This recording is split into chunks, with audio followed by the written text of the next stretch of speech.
Mazmur 1 ayat 1-3, berbahagialah orang yang tidak berjalan menurut nasihat orang fasik, yang tidak berdiri di jalan orang berdosa, dan yang tidak duduk dalam kumpulan pencemooh.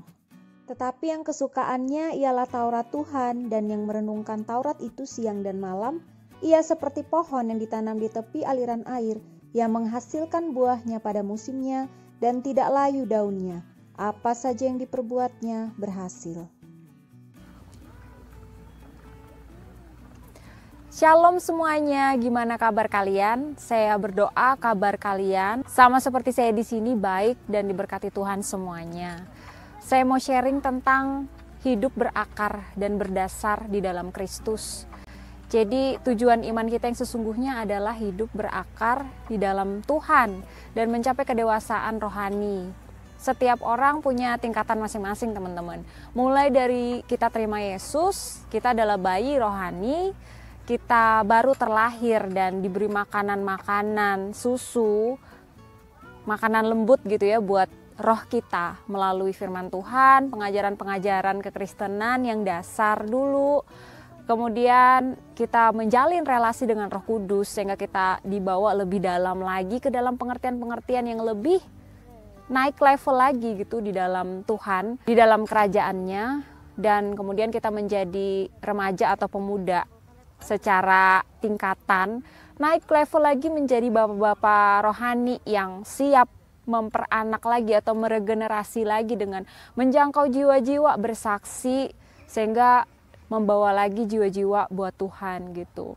Kita menjadi teladan, kita menjadi orang-orang yang menghasilkan buah-buah pertobatan, buah-buah yang manis yang dapat menjadi kesaksian bagi banyak orang, menjadi seorang Kristen yang dewasa.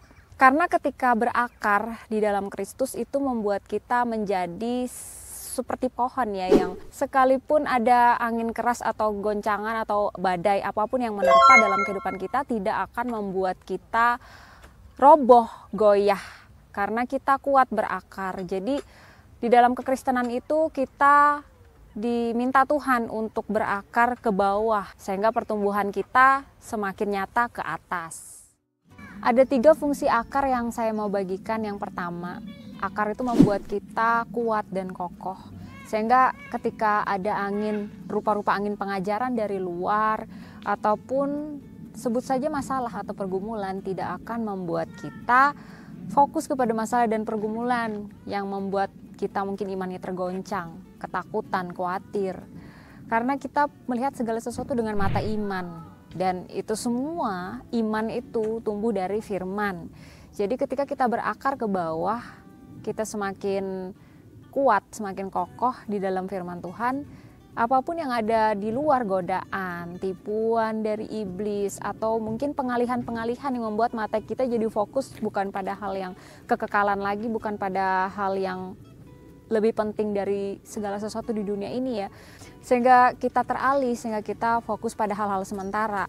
Tapi kalau orang yang berakar, yang setiap harinya ketika memulai hari dia selalu tahu, oh ya aku mau mulainya dengan Tuhan dulu, aku membangun hubungan pribadi dengan Tuhan, aku punya firman Tuhan yang aku mau nikmati jadi makanan hari ini untuk mengenyangkan rohku, membesarkan rohku sehingga pertumbuhan roh itu terus terjadi. Itulah fungsi akar yang pertama, membuat seseorang menjadi kokoh, teguh, berpegang pada pengharapannya, bukan seperti orang dari dunia ini yang tidak punya pegangan, sehingga wajar saja kalau mereka ketakutan atau sering khawatir atau menjalani apapun mungkin dengan bimbang dan ragu. Tapi seorang yang berakar, dia menjalani segala sesuatu dengan keteguhan iman, karena melihat segala sesuatu dengan iman.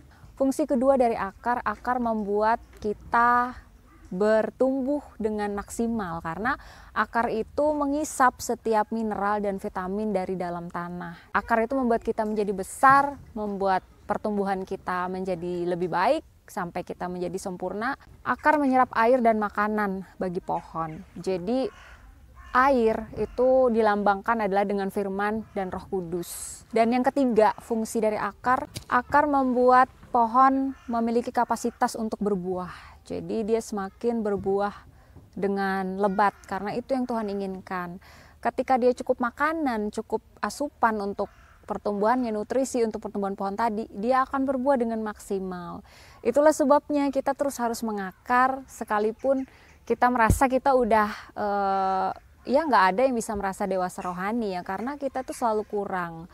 Setiap hari kita belajar, nggak pernah berhenti.